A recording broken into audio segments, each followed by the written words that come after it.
I want to welcome everybody. My name, of course, is Lady V, and we are doing a workshop called Practicing Self-Love Even More. I need to make sure we accentuate that word even more, because when we say even more, guess what? That means we already have it. We've already been doing it. So now we're just going to expand our ways of doing it and practicing it. Because a lot of times, I don't know about you, I know things, but the thing is practice, practice, practice, practice. So let me just calm down with a very calming thought, which is, they call it the prayer of protection. I just call it a prayer. I love the prayer. And it says, the light of God surrounds us. The love of God enfolds us. The power of God watches over us, and the presence of God is all around us. And I just messed up the whole word and verbiage of it. But wherever God is, we are in his presence. So I'd like to thank Jimmy for last week, because last week was February, and February was the lesson I was supposed to do on love. And so we exchanged. Jimmy in his lesson told me that I needed to reboot. That's what he said. He said, no, you step back and you reboot. You get your body back in order, and then you come and do your lesson. So he had an apropos lesson last week called rebooting. And so what comes out of that lesson? For me, it's always about love.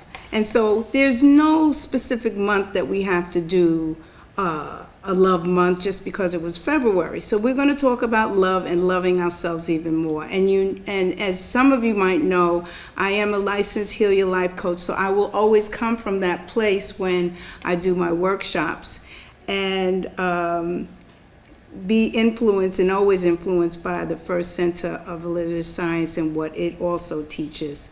So throughout the month of February that we just left, we get to throw around the word love a whole lot. We have Valentine's Day. We had Valentine's Day, widely recognized celebration.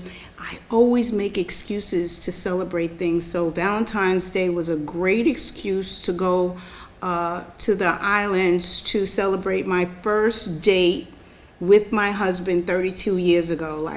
Okay, it made sense to me, and I said, let's go. But this is a widely recognized holiday celebration, and we just throw that word love around. I love you, you love me. We give flowers, and it's all kinds of appreciation. And there's a Christian religion, Lent is celebrated, or the beginning of Lent, and it's a central theme of the holiday, love. And it's during that time Christians are called to reflect on the love and sacrifice of Jesus Christ, who gave his life for the redemption of humanity. The love is seen as the ultimate example of selflessness, and Christians are encouraged to emulate this love in their own lives. February also brought us Black History Month, and that was the celebration of the history of blacks. And love was the powerful undercurrent. It served as a source of strength and hope for individuals and communities, and showed that love endured and overcomes, as well as love honors and remembers. And we had the Chinese New Year. Emphasis on expressing love, and loved ones, families gather to give red envelopes, good luck, and all kinds of expressions of love. And you know, when I was doing this lesson, I go over the lesson sometimes with Christina, and she says, well, Lady V, don't forget we had an extra day, February 29th, an extra day to love ourselves even more. So this past February, we had a leap year February, and so we got to love ourselves even more. Okay, an extra day of loving ourselves. So today I'm going to ask us to do a self-love inquiry. Like, really take an inventory. Like, are you really, really, really, really, really practicing loving yourself? Are you? You know, so I'm going to pose some questions. I'm going to bring up this survey, And whatever resonates, there might be some questions that are asked that really resonate with you, and just maybe write them down, because I know, and I know in my heart that everything that resonates is a place, a bouncing off place that you can grow from. You know, if it's something you're wondering about, write it down and explore it. And there are no wrongs or rights here. We know that already, right? We already know that. Okay, so I'm going to ask Christina to ask the questions. Here we go. When is the last time you've shown love to you? When is the last time you told yourself, I love you? Now, Christina, when you ask when is the last time you've shown love to you, I'd like our community to think about what that looks like. You know, what does that look like? If you said, yeah, I've shown love to myself, what did that look like? Okay, go ahead. All right. How often do you allow those words to leave your lips and cascade all over your being? How often are you looking into that mirror? Okay. When was the last time you performed an act of love and kindness for yourself? Bought yourself something, eased back off your perfectionistic ways, allowed yourself to form healthy relationships? Interesting. Interesting. All right. Cooked yourself something special. Okay, Christina, we want to make sure we preface, when was the last time you cooked yourself something special? And don't try to take my inventory with the microwave stuff going in there, even though it's really nice vegetables and whatever. But when's the last time I chopped and cooked and cut and sauteed and baked? Okay, enough. Go ahead. Sounds really that sounds like a cosmic kitchen. I know, exactly. When was the last time you allowed yourself to rest? Mm. When was the last time you've given yourself grace? Mm. She muted herself by accident. Surprise. All right. How often do you love you? How often do you feel grateful for you? How often do you tell yourself that? Yeah, and how often do you feel grateful for you, and how often do you tell yourself that and what does that look like? How do you tell yourself that? You know, do we pause? Do we take a break? Do we look in the mirror? Okay, go ahead, Christine. How often do you live in love with yourself? Wow. Do you pay regular visits to yourself? You can start now. So welcome to More Self-Love. You're in the right space and the right time. The ideas of Louise Hay and Ernest Holmes and Dr. Gregg, as he interprets the work of these great minds, gives us some techniques in training our minds to connect with spirit. So we're going to look at some ideas from Louise Hay as we practice loving ourselves even more. And we thought about Christine writing it in the chat, but I think when I talk to the tech crew, Chris, they're going to keep it in the chat on screen long enough so that if people wanted to write these things down, they could. And they'll just put my face on the other side or something. They'll pin me up on the screen. So that's fine. We can just go through these 12 ways. So the first one, and Dr. Gregg always says it, stop criticizing yourself. I am to this. I should do this. I don't do this. Cut it. Because when we do that, it blocks us off from the spirit of self-love. You know, in a few sessions we did before, we read the poem about human and what it is to be human. And human can be real messy and out of sorts and sometimes out there. But that's what it is about being human. We are spiritual beings in this human experience. And I really do get to use that little girl in me to have the wonderment thing. Suppose I wondered how to do something and I did it and it didn't work out. Well, can I pat myself on the back for having the courage to try? So let's stop all criticism. The next one, forgive yourself. Again, remember we are human and that this is a journey, Dr. Gregg says, without a destination. And it consists of healing, and every step forward is a step towards self-love and self-forgiveness. So listen, when you criticize yourself, immediately forgive yourself for doing it. Because, you're human. You probably will criticize yourself. But what comes into the light of our work as practitioners, truth seekers, I don't truth seek, I just know the truth now, But what comes into the awareness is when I love myself even more, I get to become aware of my thinking. And I can do a Jesus number. Turn the other cheek. Think differently. I don't have to stay in that. So it's not that I'm not going to criticize myself anymore. But it is that I will find ways to support myself. And it probably will be forgiving myself often. And I guess I can't even imagine how many times I forgive myself in a day. But the more I forgive myself, the more I'm compassionate and forgiving of others. It's a two-way street. The next one, don't scare yourself. Watch your words.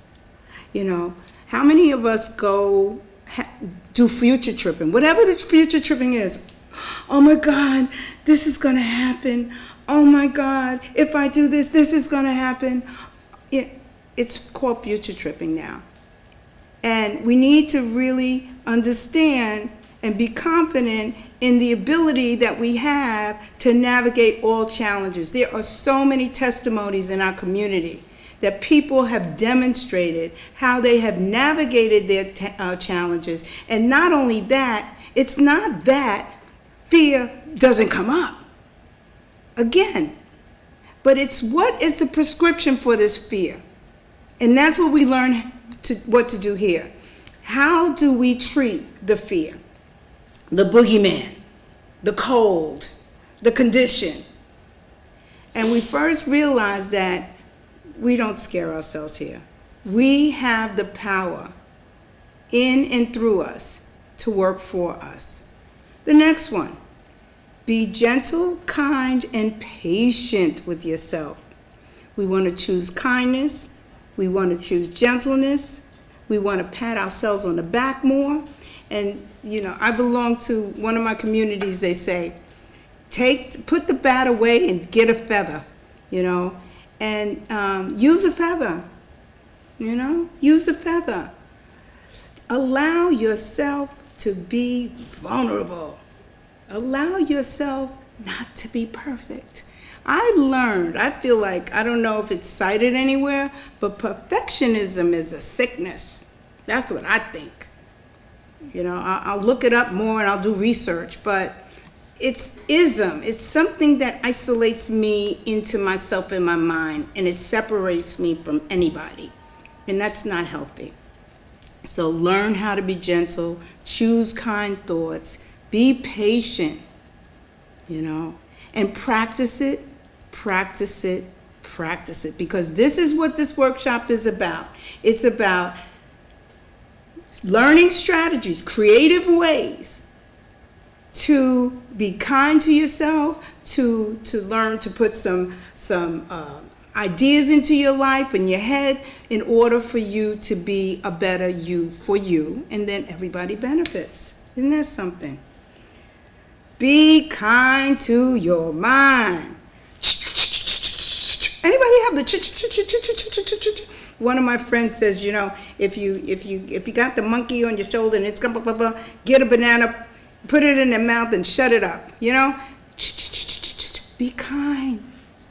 Overthinking. How many of us do that? I've had conversations, friends, I overthought it. I wish I would have just been in the now, in the moment, and been very true to the fact that spirit works in me and my intuition is good and I don't have to figure it out. I love that. I don't have to figure it out. So be nice, breathe, relax. When I make a decision, be okay with that decision. Trust that the decision is the right decision. The next one, praise yourself. You're great. You know, that's a birthright. Your greatness is a birthright. You were born whole, complete, and perfect. And once we begin to go over there and look at what that one's doing and go over there and look at that one's doing, and then we get the compare thing going on. I was born great. And that is not arrogant. It is just the demonstration and the testimony of who I am a child of. You know? Yes! And on a real physical level, whatever you do to promote love for self, you can use that as an opportunity to celebrate. I find all kinds of excuses to celebrate. Anything. I got up this morning and I did my journaling. I did my devotional. I got up, I went to the gym. Yay! Good for me. I drank 4 bottles of water today. Oh my God. Water is sometimes like medicine, okay? I wish it was not, but it still is a little medicinal in my head. It'll get better. I'll get a natural habit to drink it more.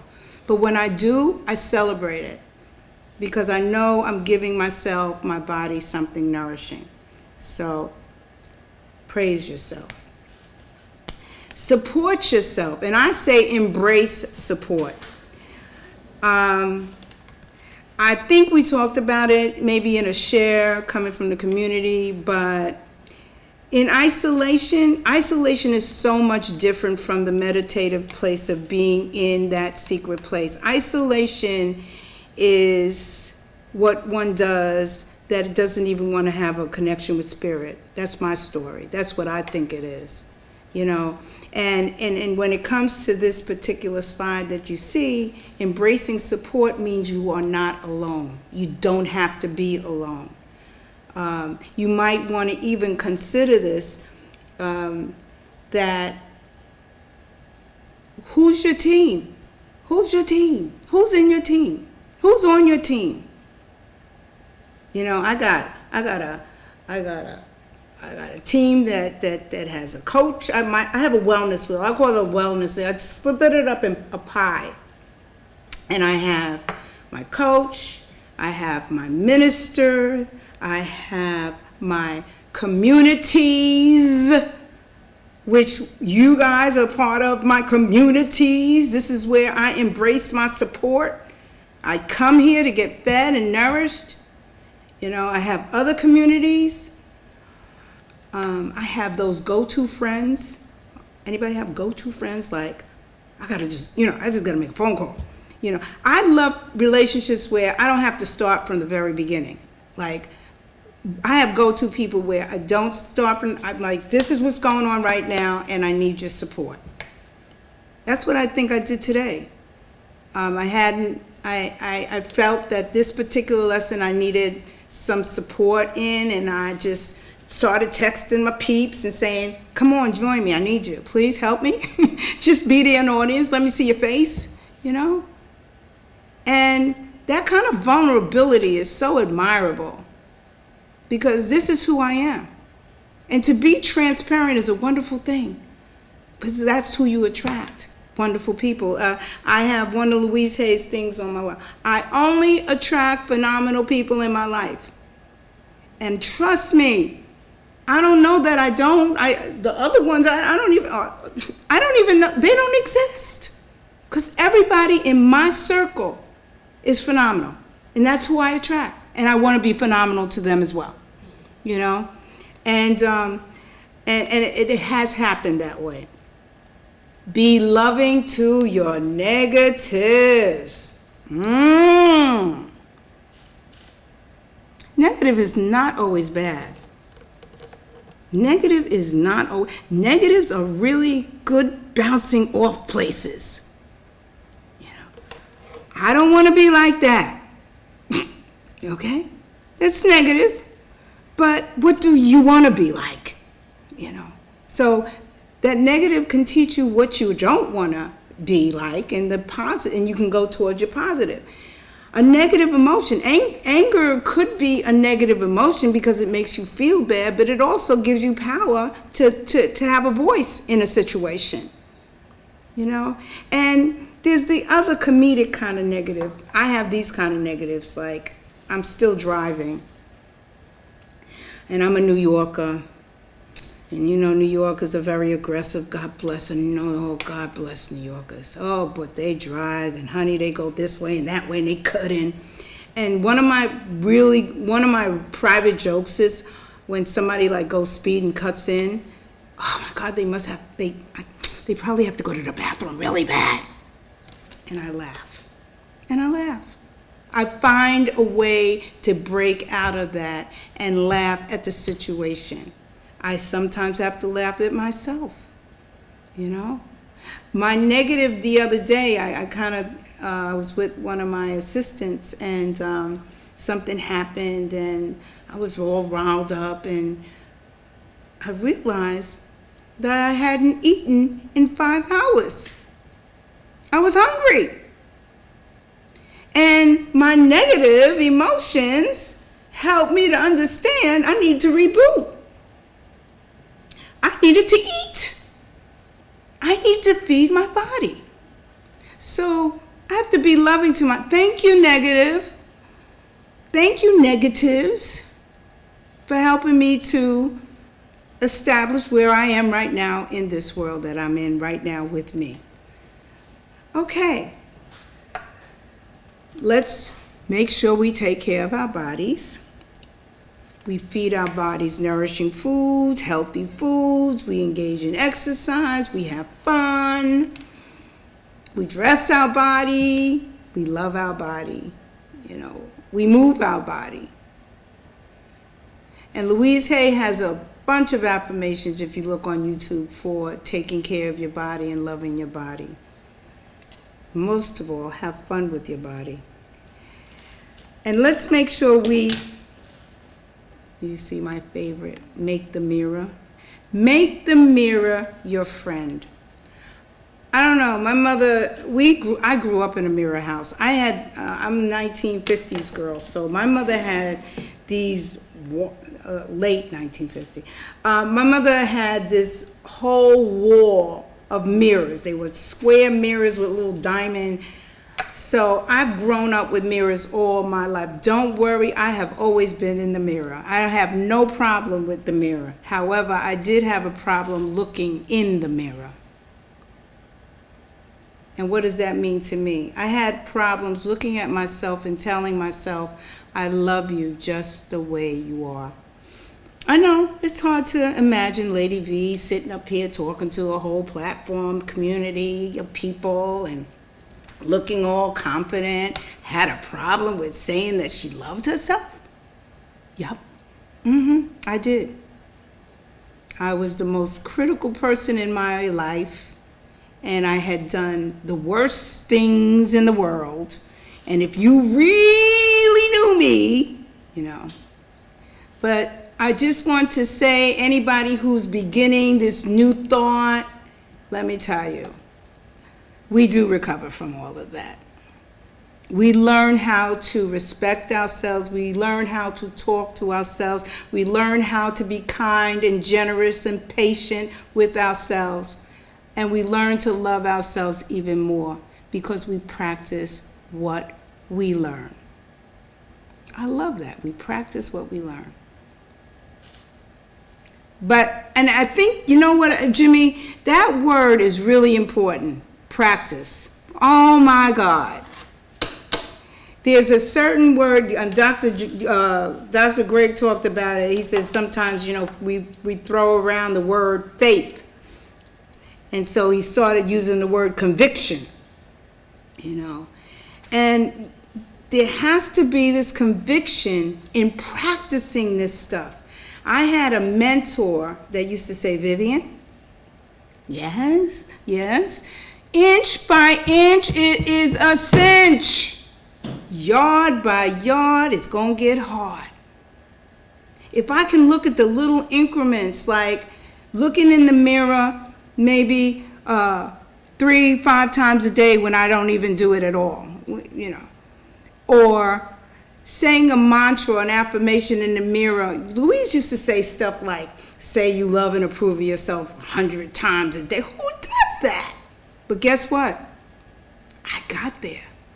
I started out with saying it once a day, building it up, practicing.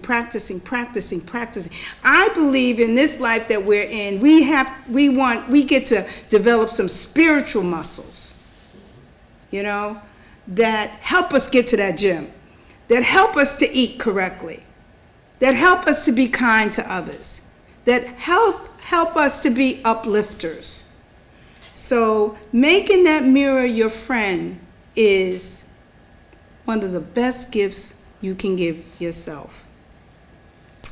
And I love this, have fun. Hello, have fun. And I love this. Isn't that the cutest little thing? All my friends have dogs. I don't have a dog yet, right? I had a dog, Harry. His name was Harry.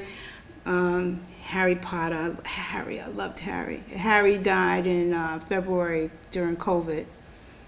And I love Harry. I still love, Harry's in me. He's just not physically here. Yeah.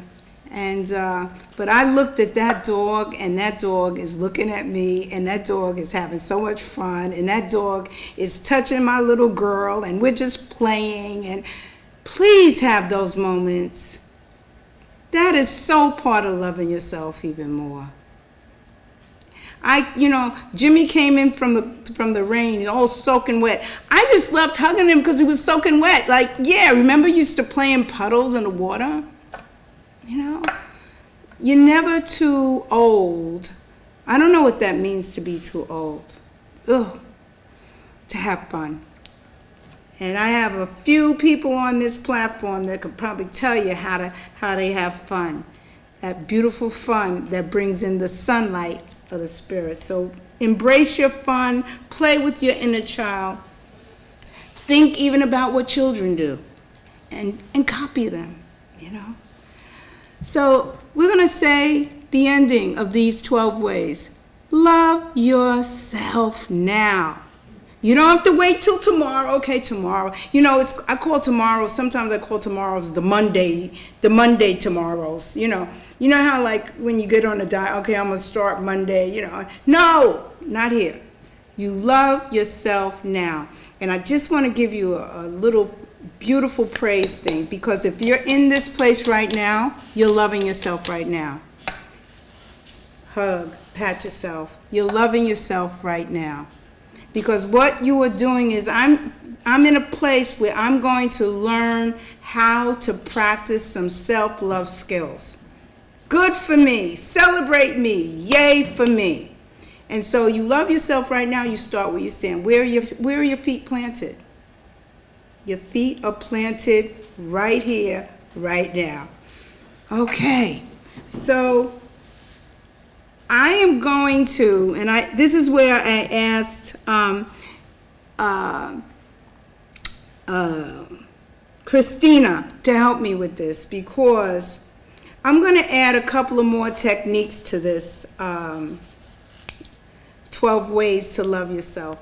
And in the evenings, especially in the evenings, evening inventories are really good. I like to be able to practice that more in my life, but these are some options that when I am ready to practice my evening inventories, I'd like to play with. And I don't know if you guys know that I am a former principal, assistant principal, teacher, COSA, counselor. That's all me for the last 30 years in the New York City school system. So when I found out about this little strategy, right, I was like, yes, it's called AEIOUY.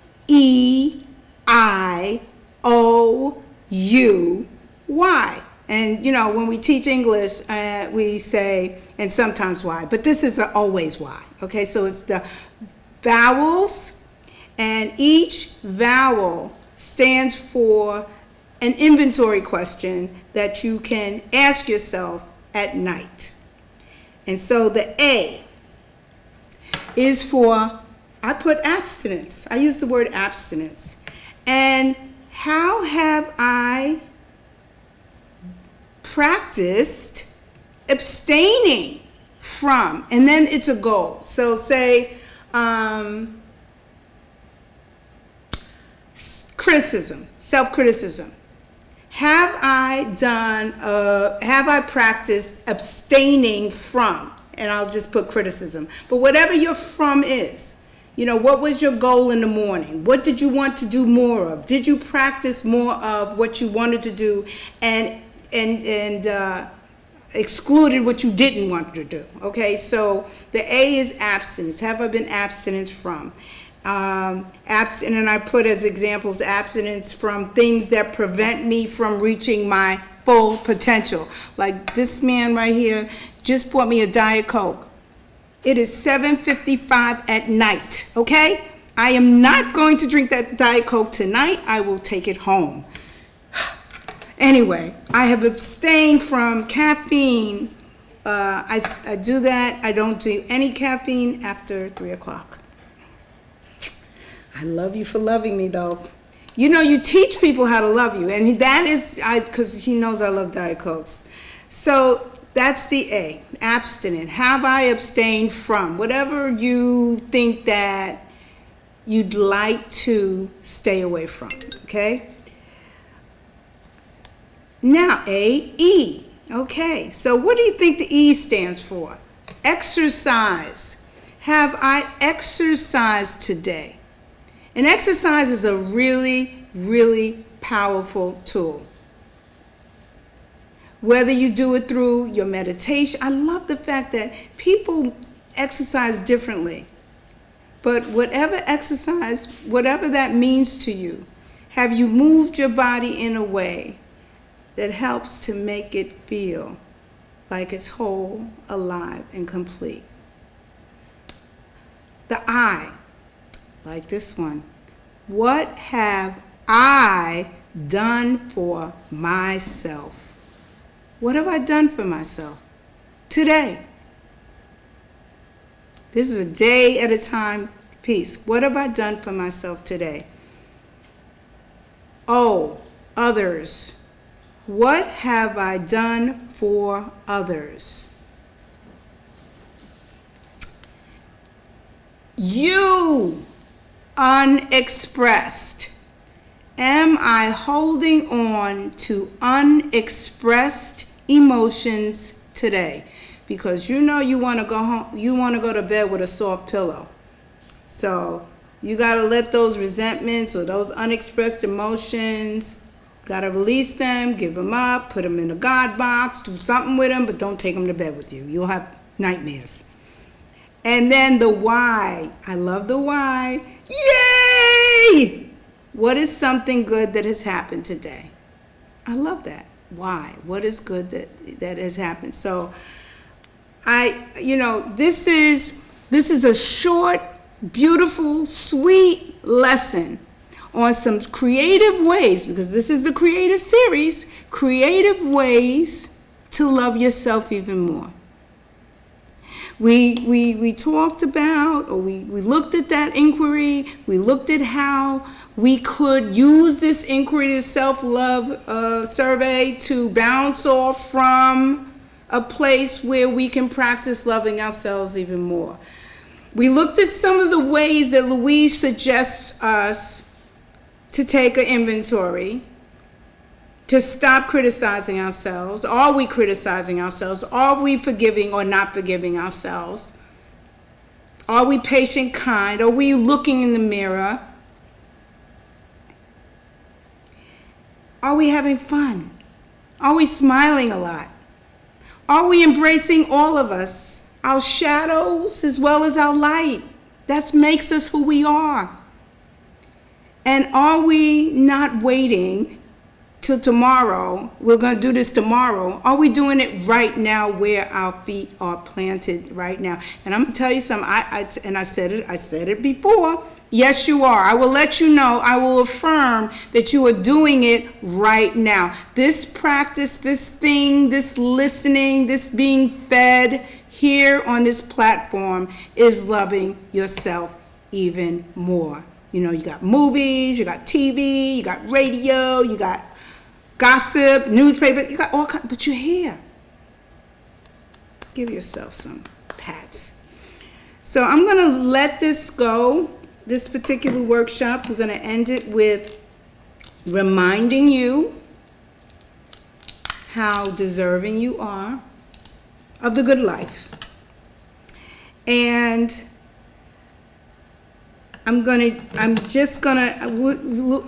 Christina and I, we're going to, matter of fact, Christina, I just want you to echo the deservability piece with me. So whatever I say, just repeat after me so we can bless our platform, our community.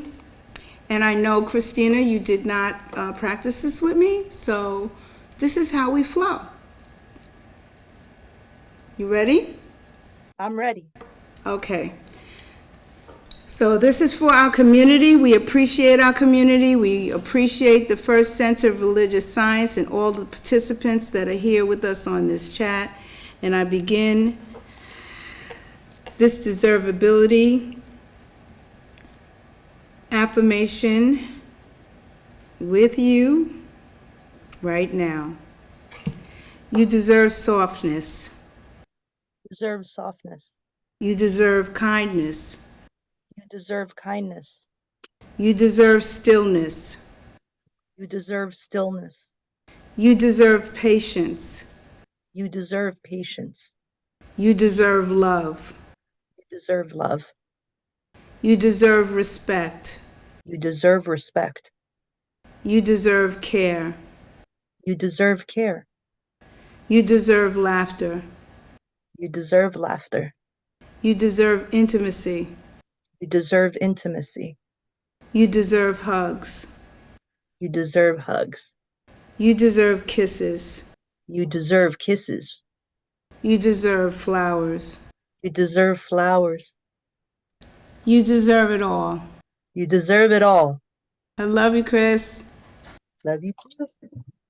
Okay.